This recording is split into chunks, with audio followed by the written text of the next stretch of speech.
You've probably heard that liquidity is a key factor in influencing price movement and that price is always drawn to liquidity levels. But do you know why? The reason is simple. Imagine having a food van with over 500 ice creams, but packed in the middle of nowhere. You wouldn't be able to sell much of the ice cream. To sell them, you'd need to move to a busy spot, like in front of a stadium, where hungry people are waiting to buy. That busy spot is your liquidity area. In financial market, it is the same idea. If smart money wants to sell an asset, they need a large number of buyers in the market.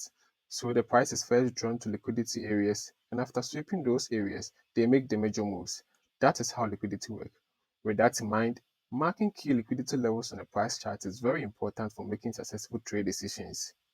In this video, we will first explain how liquidity influences price movement, how to mark key liquidity levels on your chart, and finally, how to use liquidity concepts in your setups with multiple chart examples. If that sounds interesting to you, make sure to hit the like button to show your support and subscribe if you're new. See you after disclaimer and intro.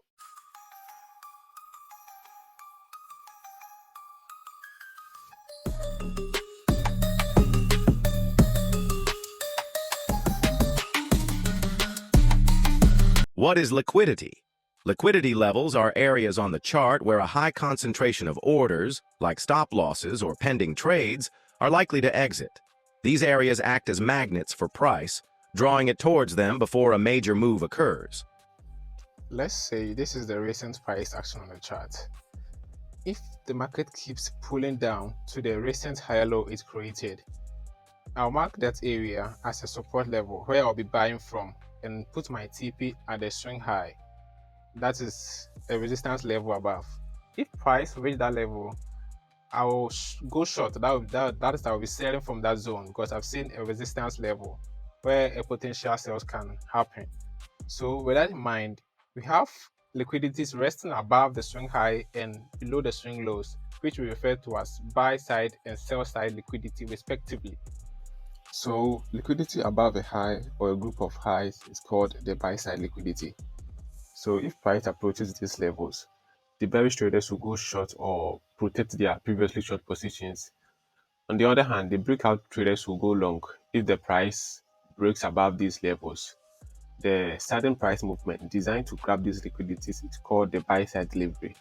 It runs higher to engage these liquidities before the smart money sets in. This price delivery traps traders on both sides. Similarly, liquidities below a low or a group of lows represent the sell side liquidity, just like the bullish scenario. If price gets closer to these levels, the bullish traders will go long or protect their previously opened long positions, and the breakout traders will go short if price breaks above these levels. Yeah. So the sudden price movement that grabs these liquidities is called the sell side delivery. It runs higher to engage the liquidities below before smart money sets in. The liquidity traps both traders on both sides before smart money takes control to move the price in the right direction. So a quick important notice. The market tends to move away from levels where liquidity has recently been swept. And on the other hand, it tends to move towards levels that still contain liquidity. Let's imagine this line chart as the market movements. So when the market sentiment is bullish, the sell side liquidities are more important than the buy side liquidities.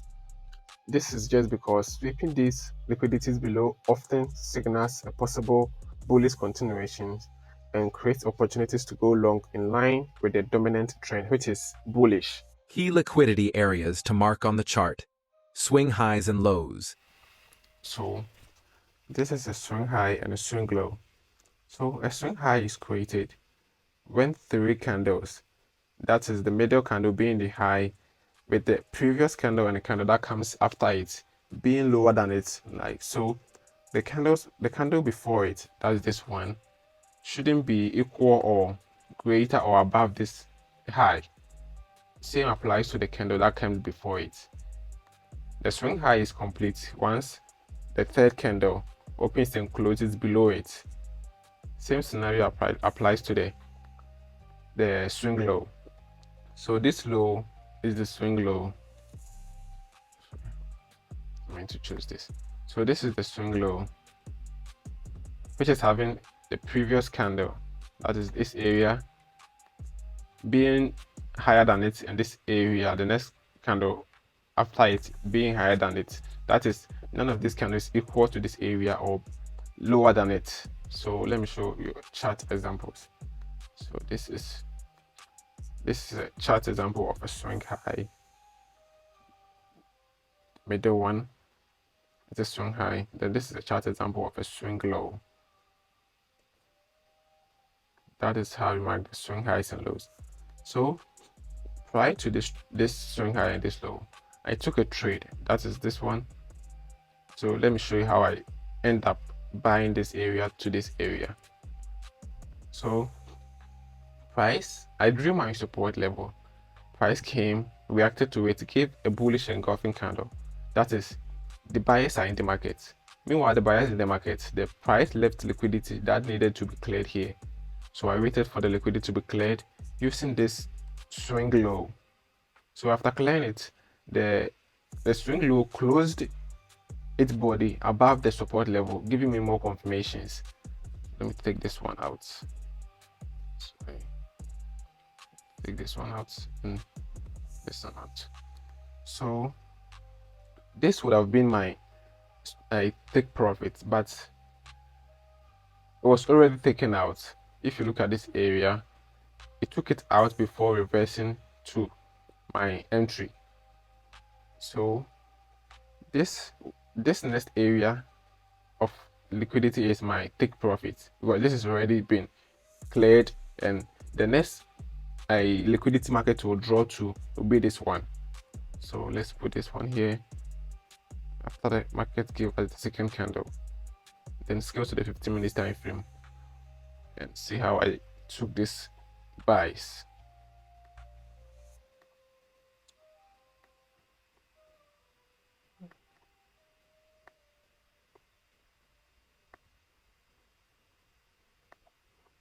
So once market took this liquidity out, it's reacted to kind of support this area. That is the equal highs.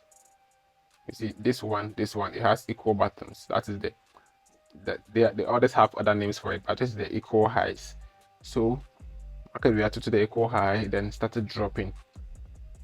People will say, other traders will say that the market is reversing, but I saw a clear opportunity because market was closing every gap it left on the way. You see, every gap was closed, but this one was left out with a clear order block, because this order block is a clear order block because a clear liquidity here, and it has an imbalance and liquidity above it. So I drew my horizontal, my rectangle around the order block, then marked the liquidity out, put my TP 50% of the imbalances left. So after clearing this liquidity, it tapped into the imbalance, then took me straight to TP. Equal highs and lows. So this is how the equal highs and lows look like. So this is the equal highs. Equal high. Because having the same high, when you draw a horizontal line above it, and this is the equal low. So this is how it looks like. Let me show you a chart example. So after I took profit here, market was reversing backwards because it had already taken liquidity here, and market tends to move away from already the area that's that clear liquidity towards next areas of interest. So I saw market found support here, was trying to bounce back, but came back and found another support. This is the first touch, this area, and this is our second touch, forming the equal lows. So upon seeing this, I kept observing price action. So the market gave a bullish engulfing candle. So upon seeing this, I looked below and I saw that there is the liquidity that needed to be cleared. So I waited for price to come back using this area, cleared the liquidity. So upon clearing the liquidity, I scaled down to the 15 minutes time frame to find my buys, putting my TP above this high. That's the liquidity, previous liquidity. So here is a hidden base. Here there is a hidden base here, this area. So if you are taking TP, it should be here because there's a hidden base around that area if you scale down to the 15 minutes time frame. So here,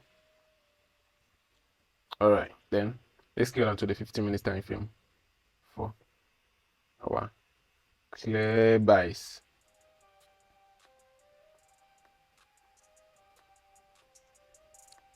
So I was here. This is the trade.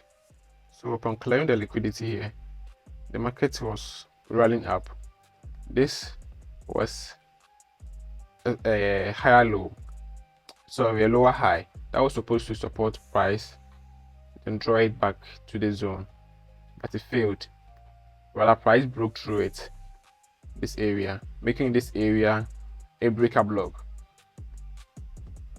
So upon seeing the breaker block, I saw that a fair value gap was resting above it. That is this one, 1, 2, 3 candle, and the middle is the fair value gap. Let me clear this one.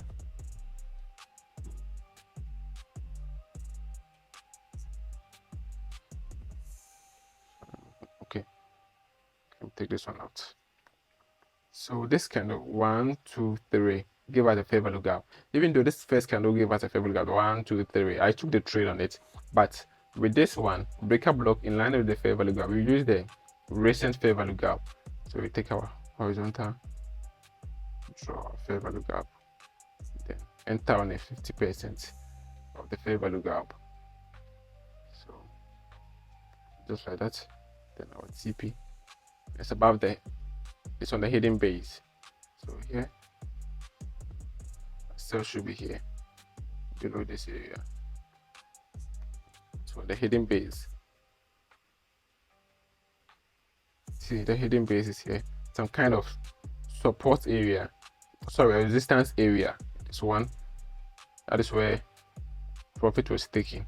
That was this one. So this is another trade I took. I'll show you the before and after chart, then we will talk about how I executed this trade.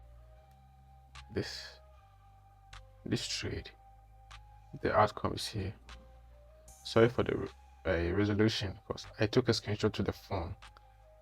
So this was the fair value gap I spotted, the second fair value gap I spotted, and this was the liquidity on top of the fair value gap. So I marked my levels, put my SL at the previous levels that was here to be safe, and that was it. Voila, we made our TP. Sorry, so this is the liquidity.